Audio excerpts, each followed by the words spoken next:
And welcome to The One Show with Matt Baker. And with Alex Jones. Now, tonight we are talking all about childhood and asking how things have changed over the past 30 years. We're also celebrating the bond between young people and their grandparents. We are, and we're discovering ingenious ways of getting those youngsters up in the morning. Let's have a look at this. Oh, we've got a dog on the... 2 dogs on the bed. Oh, 3 dogs on the bed. That would work. So, what were our guests like as children? Well, one of them kept bringing home injured pigeons and was told to toughen up. Another was called into the headmaster's office for laying the table the wrong way. Nothing worse. And the third, well, to be honest, it's a long story involving a school trip, a water pistol and a passing sports car. So who did these strays and delinquents grow up to be? Well, please welcome Sir Chris Hoy, MBE. Dame Esther Ranson, CBE, OBE. And Cheryl! And Cheryl!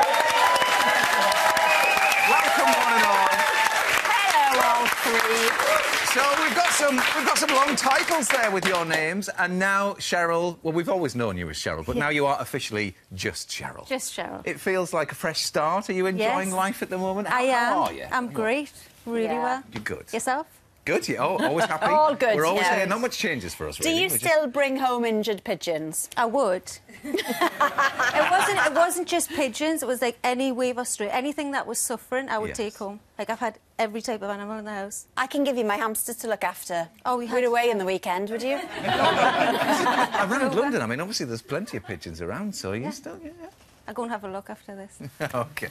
Well, later we are going to hear from somebody that Cheryl worked with. X Factor star Rebecca Ferguson will be singing an acoustic version of her single Superwoman. It's going to be live here in the studio. Yeah, I really like that. I was listening to the album earlier. Fantastic. It's beautiful. And the acoustic version is yeah, very nice, wasn't it? Well, Cheryl and Esther are with us as they've teamed up for the 30th anniversary of Childline, a cause which we're always happy to support here on The One Show. Always. Now, volunteers say there's been a big rise in the number of teenage girls contacted them for issues such as low self-esteem, depression and self-harm in the last 3 years. But Trish discovered young people have other things on their mind too, and their parents just had no idea. It's 3:30 and school's out at the Wigston Academy in Leicestershire.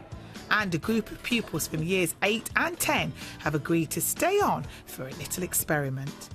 We want to find out just what kids worry about today, and do their parents know what those worries are? As a mum of 2 teenage boys, this could be an education for me too. So time to get some answers.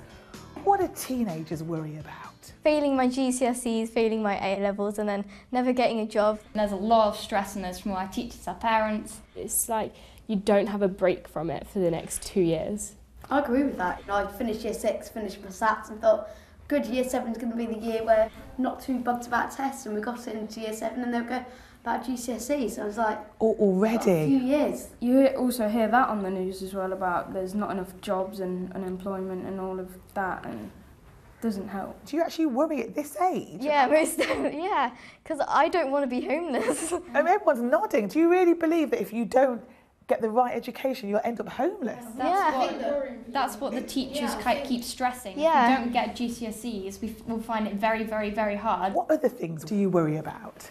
I worry a bit about terrorism because my dad travels a lot and I worry that he's going to get caught up in it. People say, oh, it's all just on the news, but it's actually quite real. You see what happened in France and Belgium, it's close. The war currently happening in Syria and the tension relations between the West and Russia, it worries you about what is going to happen in the future. But you're 12, Adam. You should be just worried about what's on Xbox and PlayStation. This downside of technology, we've become exposed to a lot of what's happening in the world. Do you speak to your parents and your grandparents and your guardians about it? I'd rather talk to my friends than my parents because I don't want them to worry about me. Some things that I don't talk to my mum about could be like around the kind of boys and crush kind of area. Like, I've told my mum if I've had a crush or something, but not as much detail as I go into with my friends. Sitting next door are the parents. So what do they think their kids worry about? They probably worry quite a lot about school and about attainment and about fitting in with peers. Who's falling out at home? You know, WhatsApp group, somebody's in, somebody's out. I think at their age they worry more about what they look like. Generally keeping up with everybody else and just feeling as if they're fitting in. Time to let our mums and dads in on those worries. Wars sort of going on in other places around the world. Like parents everywhere, they're both proud and surprised by their offspring. Do I put too much pressure on you with GCSEs? Not you necessarily, just in general. Yeah. I didn't think you were worried about being homeless. Okay. Ever? Okay. Don't worry. Have some fun. I just want to say to you how proud I am and that you don't need to worry about your GCSEs. You know, you can always speak to your parents if you've got any concerns, and you confirm that to me, so that's a good feeling. It's been a real eye-opener today, and the first thing I'm going to do when I get home is find out what my two boys are worrying about and give them a big squeeze. Well, Trish, I'm sure a lot of parents are feeling exactly the same as you are there. But Esther, Very surprising. You've 3 children. So, you know, when they were young, were you aware of their worries? I mean, did you have lots of open discussion, or...?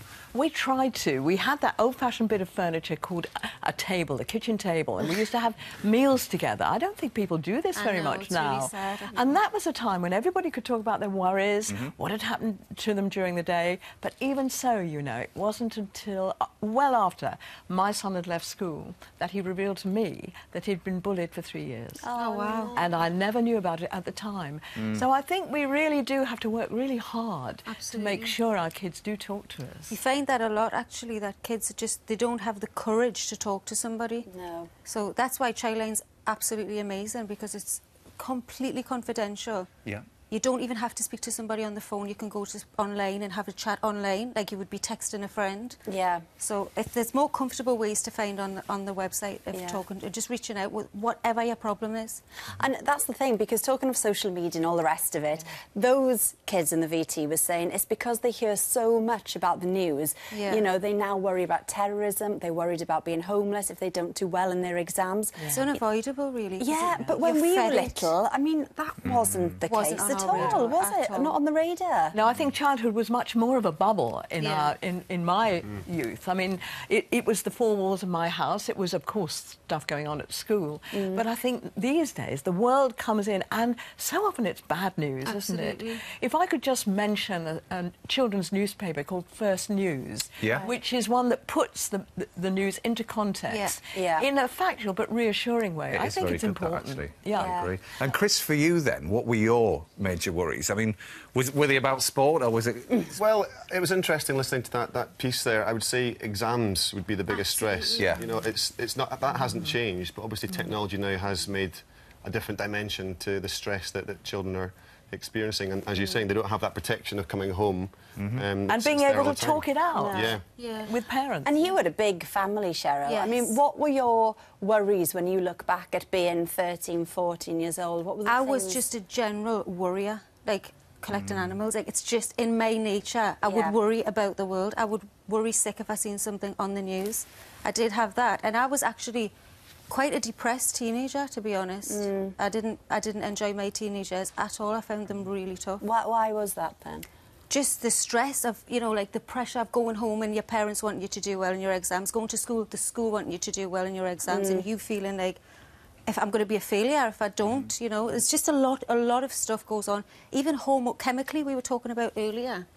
Your hormones play a huge part in your teenage years of how you feel. It's really hard being a teenager, isn't it? I would not go back to my teenage years for love. No, neither would I. And not a chance. And you've done loads to campaign to help young people. I mean, you set up this foundation in Newcastle, haven't you? Tell us a bit about that then. Well, because I completely relate to how they're feeling. Obviously, Newcastle's my heart. It's where I'm from. That's why it's there. At the moment, I would like to spread it out eventually, but I really just want to help young people, you know, the next generation, just to have hope, have an opportunity. I've got a centre, hopefully, that's going to help 4,000 people per year. I think seeing you and hearing you talk about it so frankly and so honestly makes a huge difference. It's why she's such a wonderful ambassador for young people, because people think Cheryl's got everything, rich, famous, red carpet, beautiful, you know, knows everybody, travels everywhere, and yet...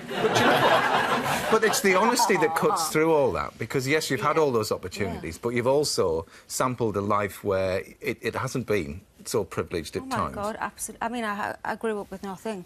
But aside from that, I think it's important that young people recognise that, you know, life's not perfect. Life is not the Instagram photos or what they say on social media at all. You are going to have hardship and hard times, and having support and somebody to turn to is important. But it's hard to be honest, isn't it, when you're young and you've got all that going on? I mean, what's the kind of what is your key message to trying, even thinking back to yourself? What would you have told yourself back then? Now? Back when I was a teenager, not to worry so much and to try and relax and talk more about how I'm feeling. Because, but you don't, and I need to stress to people that whatever it is you're going through, you come through it, you get through it, you just, you've got to have the strength to do that. And it seems worse when you're that age, doesn't it? I mean, it seems all like the worst comes out in the wash. Yeah, absolutely. But you've got a 2-year-old, Chris, at the minute. So, you know, as a dad, obviously you're thinking ahead. And, you know, there's so much issues for children now to deal with, nearly more stress than when we were young. I mean, how were you approaching it then? And what worries you as a father? I wasn't worrying until you mention it now. Do you know what? At the moment, it's just one step at a time, but there is worry. You don't realise you have these things to worry about until you become a parent. And and even I was at the Pride of Britain Awards the other night, and it was seeing these incredibly emotional stories about children, and you realise it hits you right there. You know, before you become a parent, you don't realise how much more you feel when you have a child to care for. It's not the same connection, I suppose. So I'm no doubt there will be huge worry and huge stress, but also a lot of fun times ahead. And actually, your perspective on life and how that has changed from moving from that incredibly structured life of, you know, the 11 times world champion, 6-time Olympic champion, and now dad. Yeah, it's all different. It's a very selfish lifestyle. You have to be self-centred. You have to, by nature, focus on yourself. So I think to become a parent, it's a wonderful thing. You get perspective. You get this new outlook on life. And in many ways, I wonder, you know, when you're actually still competing, to be a parent must be quite a nice thing, because no matter how stressed you get about your sport, it's all pretty irrelevant. It's real, exactly. And you have to do it on like half the amount of sleep as well, which is like even more impressive. Don't put me off now. Anyway, listen, we touched on Childline, so we're going to talk about that a lot more now, because Childline volunteers have helped 4.5 million young people in its 30 years. Yes, but as Esther herself admits, there was one group of teenagers in danger that unfortunately didn't ask for help. I'm on my way to Rotherham, where for 16 years the system failed hundreds of abused children. We phoned the police over 200 times. And what happened? Nothing. Professor Jay's report condemned not only the police, but the local authority. It is hard to describe the appalling nature of the abuse the child victims suffered. They failed to take action or even acknowledge it was happening. They won't ask for help because they're too scared to ask for help. Help could have been a phone call away. All these young people were victims of terrible crimes, and yet not one of them had thought of reaching out to Childline. It would have been the only safe way that they could get comfort and protection, and we could rescue them. Helping me try to figure out why Childline didn't occur to them as a source of help is youth worker Jane Senior. How are we? I'm fine, how are you? Jane was one of the original whistleblowers who exposed what happened in Rotherham. With the help of survivors of abuse and some of their parents, we're working together to develop a smartphone app that we hope will connect with young people in this terrible situation. So tell me your story. I was 14 and I met a woman who held me captive in her flat for 10 weeks, where men would visit and things like that. It was a clear case of child sexual exploitation. What really distresses me is that you didn't get in touch with Childline. Can you explain why that was? At that age, and you're going through stuff like that, you don't see yourself as a child. So I wouldn't have picked the phone up and rang Childline. You think of yourself as a woman? Yeah. So therefore you don't think that Childline is for you? No. Many of the Rotherham survivors are now in their 20s, but the message is the same with dozens of young people I've spoken to. If I said to you Childline, what do you think it's for? For children who's in need of help because they might be getting beat up by the mum or dad, or they might be getting abused. Do you think you're a child? Not really, because I'm nearly 13, I'm nearly a teenager. So you're 12 now? Yeah. And 12 isn't really a child? No. OK.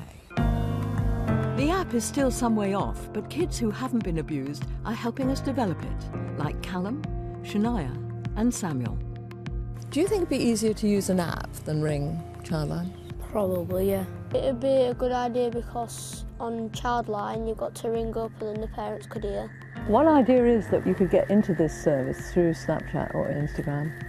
So this is my idea, that we create an app that young people can get hold of via their phone any other way. And it would be called Is It OK?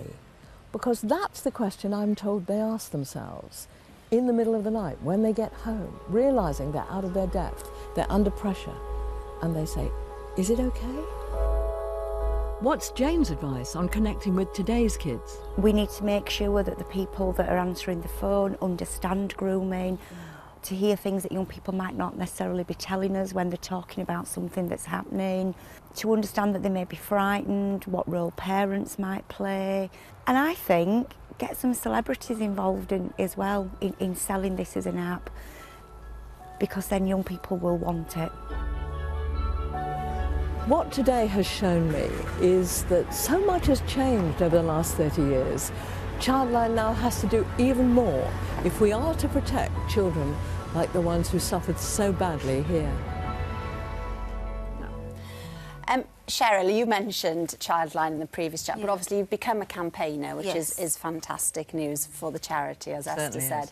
But as a youngster, you echoed the sentiments of the young people in that film and felt really that Childline was for children, very young children, didn't you? Still, actually, up until recently, you do have that perception, because I think Childline, when you get to, even my nephews now, 8 and 9, they're like big boys now. You know, you say, oh, you're 9, you're a big boy now. And you call them a kid or a little boy, and you say, I'm not, I'm a big boy now. So by 11, 12, you don't want to be called a child. No, because it is for people up to 19, they're isn't just it? And I think young people don't realise Yeah, that. exactly. Up to 19 you can call. You see, language has changed so much. Yeah. When we launched it 30 years ago, child didn't mean under 12. When that 12-year-old boy told me he wasn't a child, you know, it came as a bit of a shock. Did it make you think you might want to change the name of it at all? We've got a Childline app which is going to be launched under the name of Childline, because that brand is known up and down the country and has been known now for 30 years. Yes. But we're also planning to try and create one that hasn't got the word child in it. And that's what we're thinking of, Is It OK? Because survivors from Rotherham and some of these other places, Telford, Bradford, Oxford, said to me that that was the question they all asked themselves. Yeah. And what you have to remember is some of the things that happen to these young people. I mean, a child whose clothes have been doused in petrol, a man standing over her with a lighted match, saying to her, if you ever ask for help, this is what's going to happen to you and your family. You have to reach out to them a new way. That's why I'm so grateful that Cheryl is being our campaigner for Childline, because I think so many young people will instinctively relate to you, will know that you wouldn't judge them, just as Childline doesn't judge them, and will know that it's a safe way to ask for help. Yes. Well, Cheryl, you fronted this new advert, this campaign. I mean, it's very, very hard-hitting. Let's just take a look at part of it. Here we go. I've been cutting since I was 13. I'm so tired of it, but I don't know how to stop.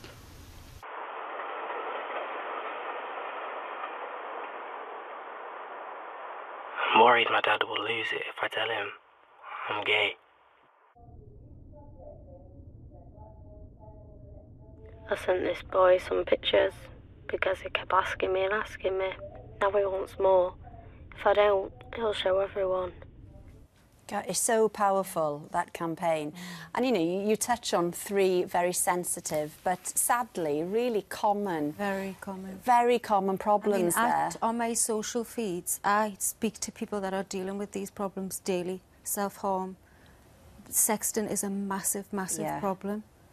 Coming out, you know, if you're gay, coming out is still a big deal, unfortunately. And I actually have spoken to a lot of people and helped them through situations like that.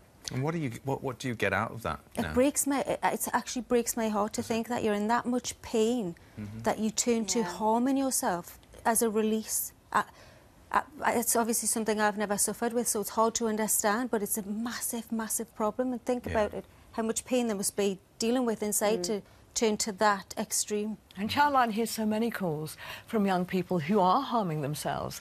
And it's some of the hardest calls that they can take, because it's no good telling a kid, you've got to stop it now. No. You've actually got to empathise with the child. Understanding how they're feeling is so important, and like, you know, letting them know that we understand what they're going through, and we want to help, we value them, you know, they're valued, and they've got somewhere to turn to. And over the last 30 years, Esther, Childline has literally helped millions of children and youngsters who are going through terrible times. But have the problems changed, or is it still the same common themes? You know, how different is this time that we're in now compared to 30 years ago then? In some ways, it's the same. Sexual abuse and bullying are still very common problems for the kids who get in touch with us, all kinds of abuse, but there are new things too. I mean, as you've said, self-harm, eating disorders, suicidal thoughts, and of course the way they get in touch with us is quite different. Not just mobile phones, but online, live chat, emails, through the message board and through the website. And actually, it's much easier sometimes for them to communicate with Childline in a way they used to, through, you know, all the digital media. Absolutely. But what amazes me is, even when you walk into a Childline counselling room and it's silent, because people aren't talking, they're just relating via emails or online chat, the words they use, the language they use is, "Thank you for listening to me. What do you want to talk about?" So it's a real conversation still. And talking of those people having those conversations, we've got some volunteers who are in as well tonight. It's always lovely to see you. Hello, hello. And Chris, just a quick word, because obviously you've done a lot of work as well with child welfare. A very inspirational man yourself, and it's, I mean, it is sad that in this country where it feels like there's so much opportunity, that there are still children there in need of this help. Yeah, but as long as they know there's a place to turn to, that's the key thing. You know, I've been working with UNICEF. What's the number? Well, I'll just ask you that. It's the same one. Still 0800 111, and there you go, everybody. It's the only number next to 999 that has stayed the same. Wow. BT has made sure it's that little jingle. You remember the tune, don't you? Yes, I do. We were going to tell everyone what the number was, but you've told everyone now. And if you don't want to ring, there are other ways, as Esther said, and all of that stuff's on our website. Now, earlier on, actually all week we've been talking about getting youngsters up out of bed. And apparently... Well, actually, Cheryl, I don't know if you want to start us off on this one, because you were just saying you were a shocker.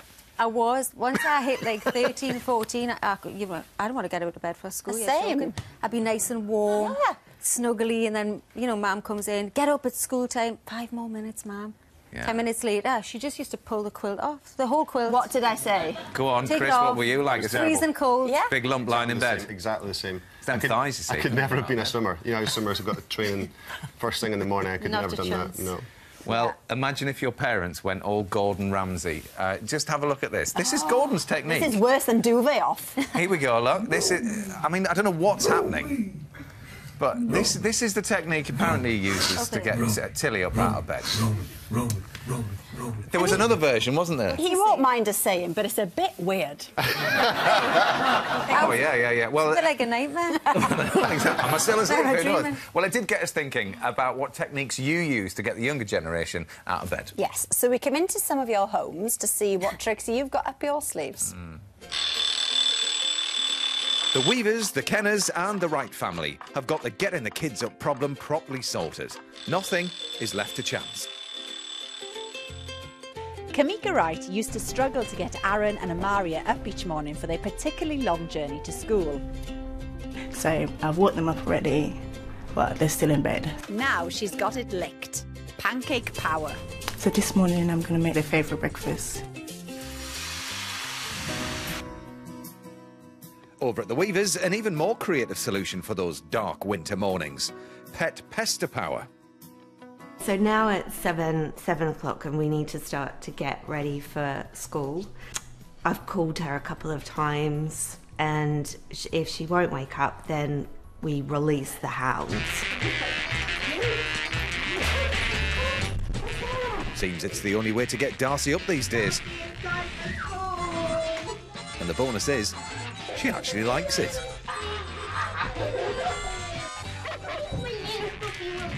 But when you don't have dogs around, what can you do? I've tried to wake my boys up and they're not waking up for school, as it's the First day back after half-term. Surely nobody would resort to using a water pistol. Sarah Kenner does, and Louis and Tyler are in her sights this morning. And I've called them already once, then they've ignored me, so let's go and have a bit of fun. And for Kamika, the smell of pancakes seems to have done the trick yet again. Pancakes are ready! Which means, thankfully, Aaron and Amaria won't be late for school. They had their breakfast, they enjoyed it, they gave me the thumbs up, so off, ready, sorted, ready for school. And back at the Kenners, it's all out warfare. Good morning. Morning. You getting up? Yeah. Looks like Mum's enjoying this a lot more than everyone else. But it seems to be having the desired effect. It's a nicer way than waking up and shouting, which I've done previously. But the boys are happily off to school and don't miss the chance to get Mum back. Well, there's some tips for you folks. Let us know tomorrow how you get on.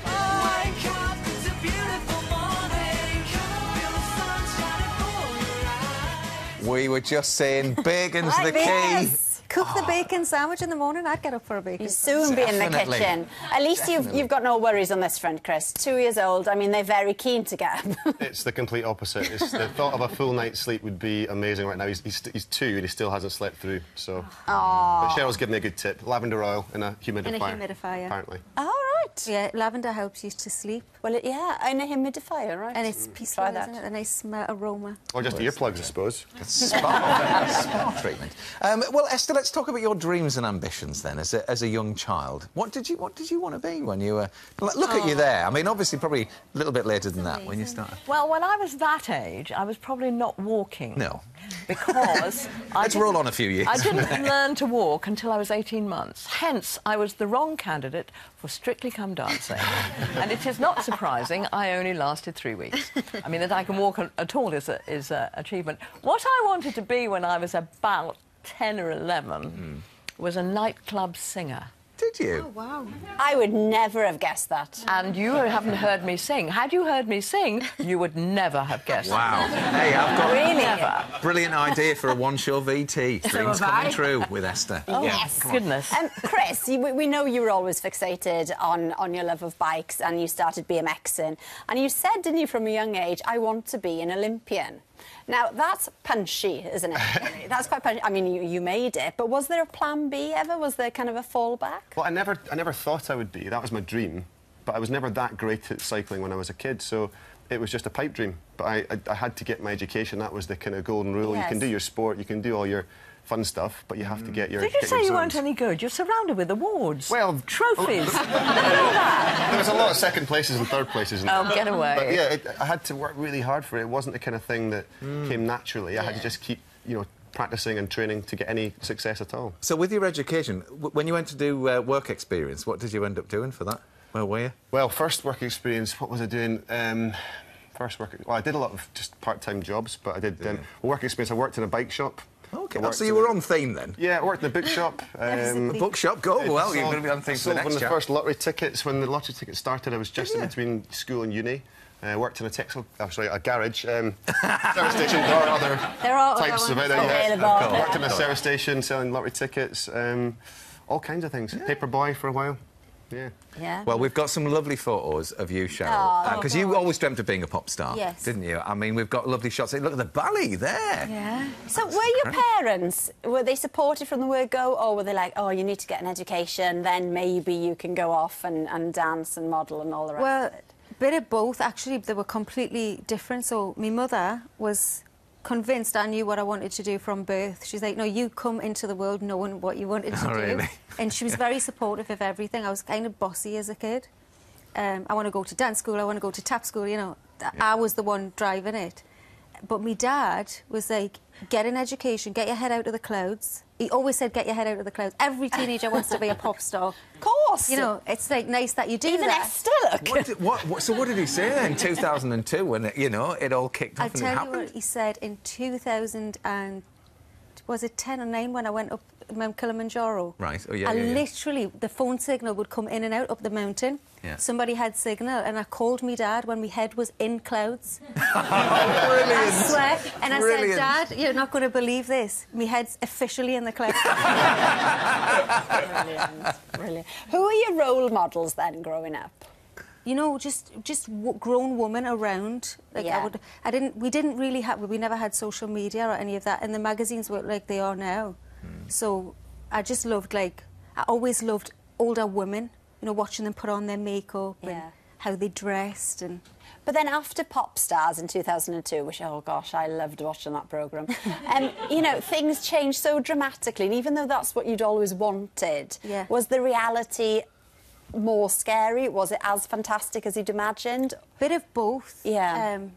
The reality is it's hard work. You don't say, you see the glamorous, the red carpet, you don't see the feet afterwards. You say, you know, all the glamour and glitz, but you don't say the hardship or the personal stuff that you're going through either. And the focus that's on you, and it's kind of... A lot of false reporting too. It can be exhausting, like a lot of fabrication. If you look through that window, Cheryl, it is, to me, that is, I mean, lovely people waving, but a million lenses. Now, it could be I don't trained... look at them, I love them. I mean, they may be fascinated by me, but I think it's...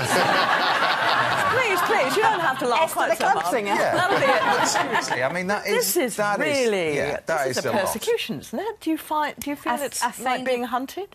I did. I felt there was a period of time where I was going through really, really hard personal stuff and being chased around at the same time by 7 strangers and 7 cars every day, relentlessly, and I found that extremely difficult to deal with. Then you've got, like, the scrutiny, the lies, you know, all the stuff on social media. That's how I can relate to the kids too, because I've experienced the judgment, the bullying, if you like, because to an extent, a lot of it is. So, but I'm chin up and I'm thick-skinned now. I mean, come at me, bro. Well, this is as you get older, then you turn around, you look back. It's like, whatever. That's what I keep telling them. You get to an age where you're like, you know, you've got through it, you've grown from those experiences, you learn, you become you, you're comfortable in your skin, and you just think, go away. I honestly couldn't give...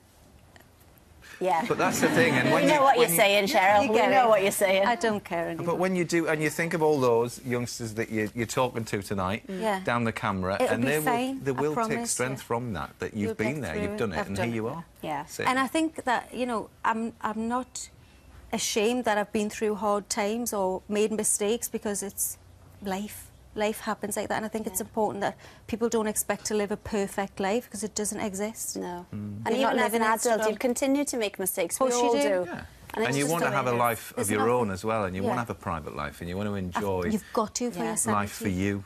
In my position, I need it for my sanity. Yeah, exactly. Well, we're going to say goodbye to you now. But thank you. Because we've thoroughly enjoyed your company. Thanks for stopping by. Please call Charlene if you have a problem.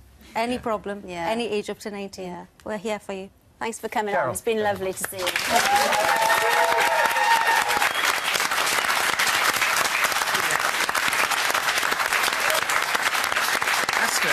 Go and stand over there, just so those photographers will take a photo of you as Cheryl leaves. Well, definitely. I might just point them a bit. And I mean, in that blouse, they'll definitely want to. I feel I should say that this is not my blouse. Well, thank you. This is Alex's blouse. Cheryl like Esther. Thank you. We do here.